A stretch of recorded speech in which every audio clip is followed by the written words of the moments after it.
Good morning, students. Today we'll talk about pronoun. This is the second class of English grammar. Pronoun क्या होते हैं? The words which can replace or take the place of nouns are termed as pronouns.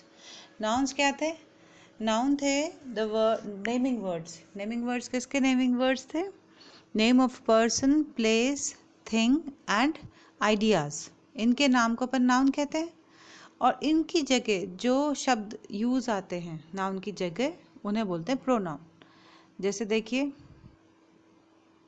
I, we, us, she, her, hers, you, yourselves, they, he, it, ये सब noun replace कर रहे हैं naming nouns को, तो इनको बोलेंगे अपन प्रोनाउंस।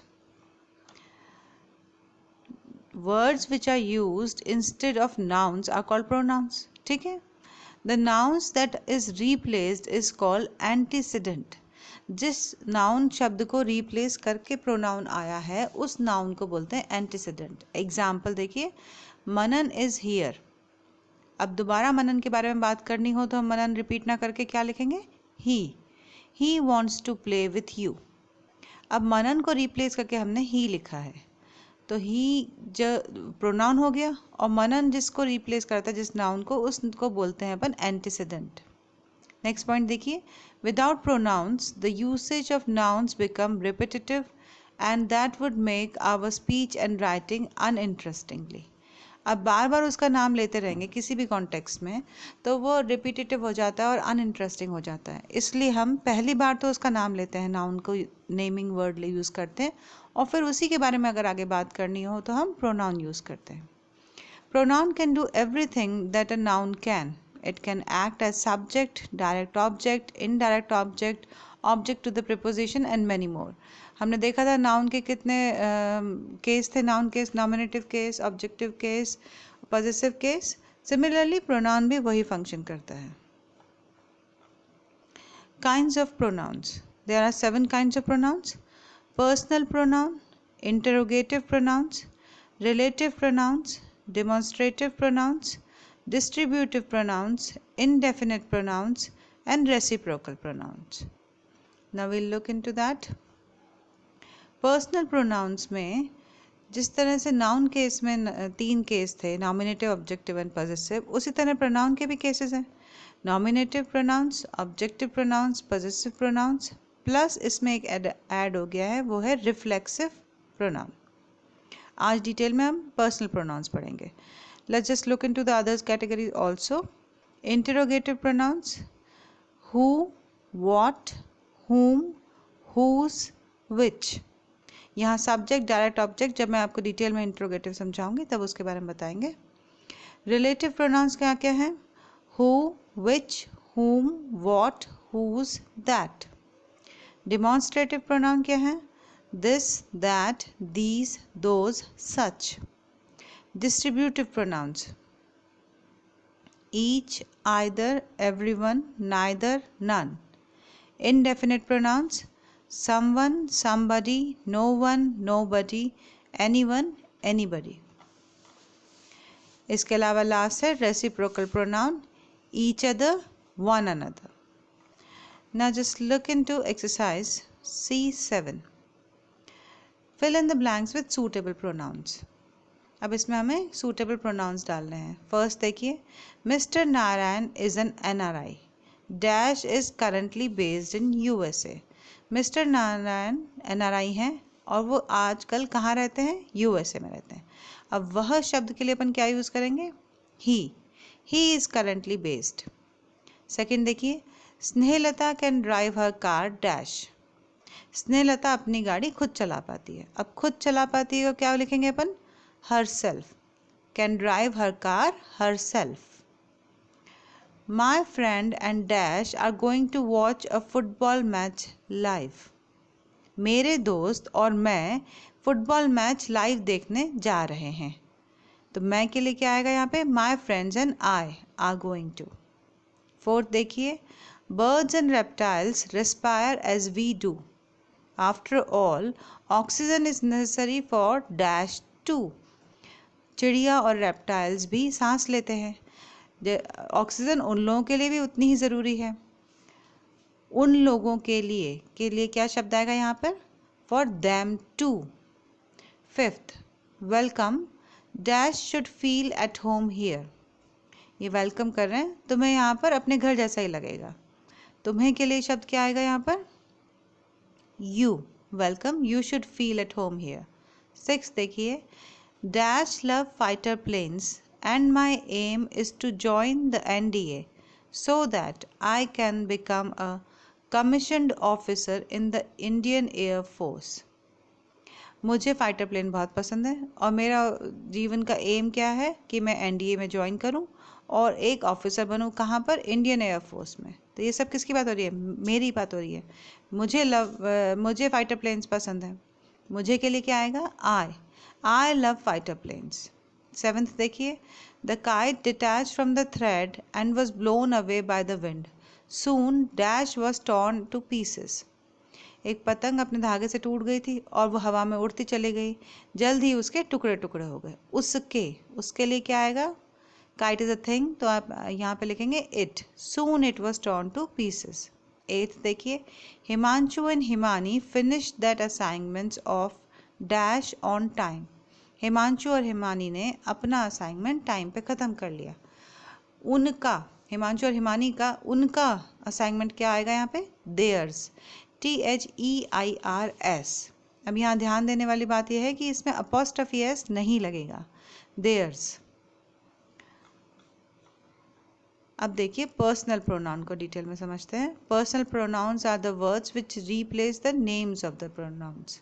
जहाँ जहाँ नाम आ रहे थे ना, नेमिंग वर्ड्स जो थे, उनकी जगह जो प्रोनाउन यूज होते हैं, जैसे I, we, you, he, she, it, they, ये सब पर्सनल प्रोनाउंस कहलाते हैं।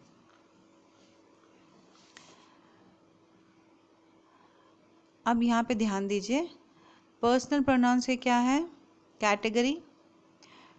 या तो सिंगुलर होगा या प्लूरल होगा। सिंगुलर मतलब एक व्यक्ति, प्लूरल मतलब एक से ज़्यादा, दो, तीन और ज़्यादा भी। पर्सन हमें पता है तीन तरह के होते हैं, first person, second person, third person. First person जो कह रहा है वह, सेकंड पर्सन जो सुन रहा है वह, और थर्ड पर्सन जिसके बारे में बात हो रही है। तो यहाँ देखिए, पर्सनल प्रोनाउन सिंगुलर में फर्स्ट पर्सन का क्या है? आई, और प्लूरल में वी। आई मतलब मैं और वी मतलब हम सब।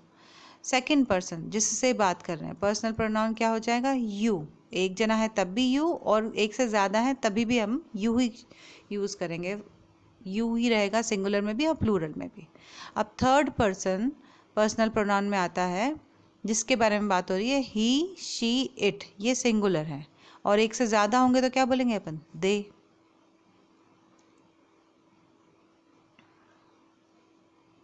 एक बार और देखिए, a pronoun that refers to a person और थिंग, वो कौन सा है? Personal pronoun. It replaces the names, ये नाम को बदल देता है। एग्जाम्पल हमने देख लिए थे। अब इसकी तीन कैटेगरी थी, first person, second person, third person. First person जो स्पीकर है, सेकंड पर्सन लिसनर, और थर्ड पर्सन टॉक्ड अबाउट, जिसके बारे में बात हो रही है। फर्स्ट पर्सन में आई, मी सिंगुलर में, और प्लूरल में वी, अस सिंगुलर में और प्लूरल दोनों में। सेकंड पर्सन यू है, और थर्ड पर्सन है जो मी और यू नहीं है, वो वाले प्रोनाउन कौन कौन से? सिंगुलर में ही, शी, इट, और प्लूरल में दे। अब यहाँ ये ध्यान से देखिए, जब प्रोनाउन सब्जेक्ट होता है तब वो ये कॉलम में आएगा, और जब वही प्रोनाउन ऑब्जेक्ट में आ जाएगा तो ये आएगा नाम। देखिए ध्यान से, first person, second person, third, singular, plural, ये तो हमने पहले समझ लिया। अब अगर वो प्रोनाउन सब्जेक्ट है, फर्स्ट पर्सन का सिंगुलर यानी बोलने वाला व्यक्ति, जब सब्जेक्ट है तो बोलेंगे आई, और जब यही ऑब्जेक्ट है मतलब करने वाला नहीं है, सब्जेक्ट वो होते हैं जो जिसने का वर्ब किया, और ऑब्जेक्ट जिस पर काम हुआ, तो बन जाएगा मी। सिंगुलर में सेकंड पर्सन हमें पता है यू है, सब्जेक्ट में भी यू रहेगा, ऑब्जेक्ट में भी यू रहेगा। सिंगुलर में थर्ड पर्सन हमने देख लिया था, ही, शी, इट था। लेकिन जब ये ऑब्जेक्ट में आते हैं तो ही का बन जाता है हिम, शी का बन जाता है हर, इट का इट ही रहेगा। प्लूरल, प्लूरल मतलब एक से ज़्यादा, फर्स्ट पर्सन जिसने बात करी, प्लूरल में है वी सब्जेक्ट अगर है तो। लेकिन अगर वो ऑब्जेक्ट में आ जाएंगे तो बन जाएगा वी का अस। सेकंड पर्सन देखिए, जब सब्जेक्ट है तो यू है और ऑब्जेक्ट में भी यू ही रहेगा। थर्ड पर्सन जिसके बारे में बात हो रही है, प्लूरल में अगर वो है सब्जेक्ट में तो आएगा दे, और जब वो ऑब्जेक्ट बन जाएगा तो बन जाएगा them.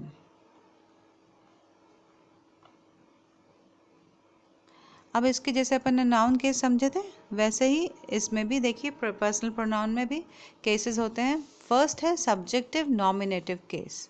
It refers to the form of personal pronoun used as subject of the verb. अगर पर्सनल प्रोनाउन वर्ब का सब्जेक्ट है तब वह नॉमिनेटिव केस का कहलाएगा। जैसे एग्जांपल देखिए, I thanked my friend for his timely help. I यहाँ पर क्या है, मैंने काम करने वाला व्यक्ति कौन है, वर्ब है थैंक्ड। किसने किया verb thank, I. She accepted my proposal to go to a picnic. Accepted है वर्ब, किसने एक्सेप्ट किया, शी ने। तो आई और शी दोनों यहाँ पर क्या है, सब्जेक्ट है, तो ये हो गया नॉमिनेटिव प्रोनाउंस। सेकंड है objective pronoun. I welcomed her at my house. अब यहाँ पर आई है सब्जेक्ट और हर है ऑब्जेक्ट, तो हर यहाँ पर है इस सेंटेंस में objective pronoun. Mrs Bhatnagar always bring gifts for them. करने वाला कौन है, मिसेस भटनागर। किसके लिए कर रहे हैं, देम के लिए। ब्रिंग गिफ्ट किसके लिए, देम के लिए। तो देम और हर यहाँ पर है ऑब्जेक्टिव प्रोनाउन। थर्ड है पजेसिव प्रोनाउंस। पजेसिव प्रोनाउंस याद करिए, नाउन में अपन कैसे देखते थे पजेसिव प्रोनाउन, जो बताता था कि ये मेरा है, अपॉस्ट्रोफी एस ला के, श्याम्स, राहुल्स, अपॉस्ट्रोफी एस लगता था, उससे पता चलता था कि ये उनका पोजेशन है। लेकिन प्रोनाउन के केस में अपॉस्ट्रोफी एस नहीं लगता है पजेसिव में। किन शब्दों से पता चलता है कि ये उनका है, समान है। The brightest of these pens is mine.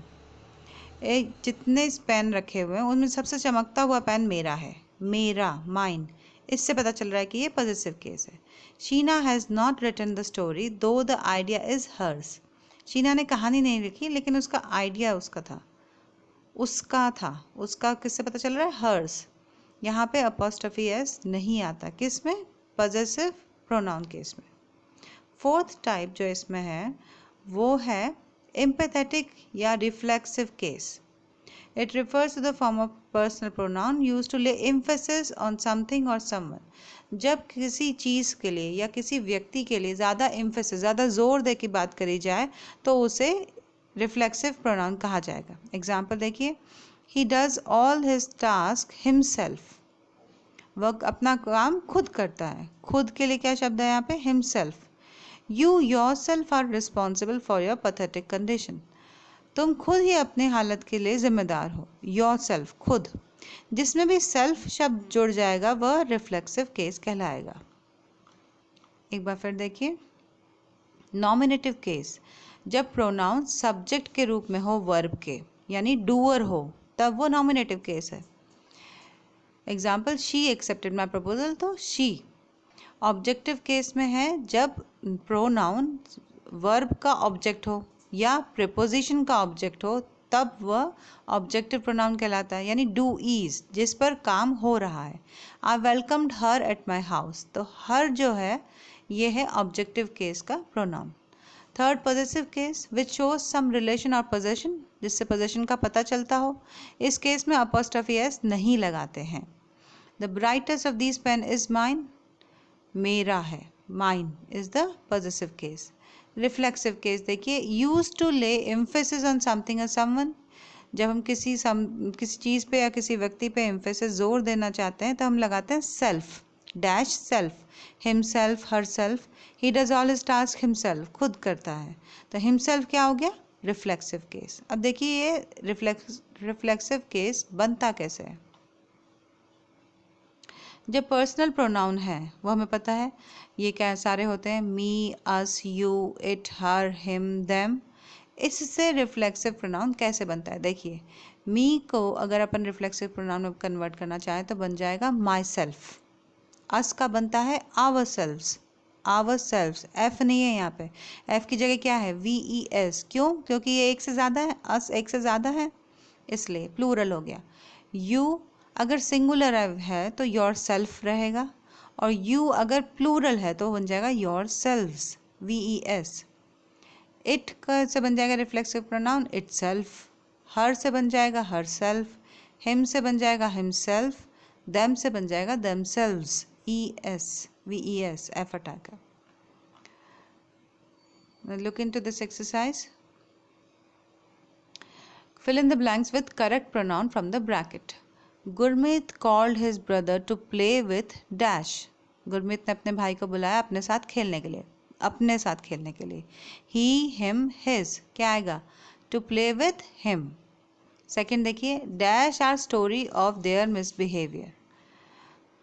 उनकी, वह सॉरी हैं अपने बुरे व्यवहार के लिए, वे, क्योंकि देयर आ गया, देखिए देयर है। He is sorry for his misbehaviour नहीं है, dash are sorry for their misbehaviour, मतलब एक से ज़्यादा जने हैं। ऑप्शंस है यू, दे, वी। देयर है, आवर नहीं है, है ना, देयर मतलब उनके, तो ऑप्शन सिर्फ एक ही बचता है, they are sorry for their misbehaviour. Third देखिए, the girl holding a doll in her hand began to play with dash. Girl के हाथ में क्या है, एक गुड़िया है और उसके साथ वो खेलने लगी, तो गुड़िया के लिए क्या आएगा शब्द, it, began to play with it। Fourth देखिए, everyone applauded dash for his hard fought victory over his opponents in the election। हर जने ने ताली बजाई, उसकी वाहवाह करी, किस लिए, उसकी हार्ड फॉट विक्ट्री, मतलब बहुत मेहनत से जीती गई, जीता वो किस में, इलेक्शन में, तो उसकी बात आ रही है, तो यहाँ पे क्या है, him, everyone applauded him for his hard fought victory। Fifth देखिए, the award for dash was announced in the morning assembly. सुबह की मॉर्निंग असेंबली में अनाउंस किया गया था अवार्ड, किसका, yours, me, my self. The award for me was announced in the morning assembly, मेरे लिए जो अवार्ड था वो मॉर्निंग असेंबली में अनाउंस किया गया। Sixth, Ankit dash have become irresponsible these days. Ankit, कोई उससे बात कर रहा है, डैश हैव बिकम, तुम बहुत इररिस्पॉन्सिबल हो गए हो आजकल, तुम के लिए क्या शब्द आएगा, you. Ankit, you have become irresponsible. Seventh देखिए, how dare she call dash an idiot. उसकी हिम्मत कैसे हुई उसे इडियट बोलने की, उसे के लिए क्या शब्द आएगा, her. How dare she call her an idiot. My sister vouched for the fact that dash never lied. मेरी बहन कसम खा के बोल सकती है कि मैं कभी झूठ नहीं बोलता। आई, योर सेल्फ, माई, क्या आएगा, that I never lied, answer is I. Thank you class, we'll discuss about the next topics in the next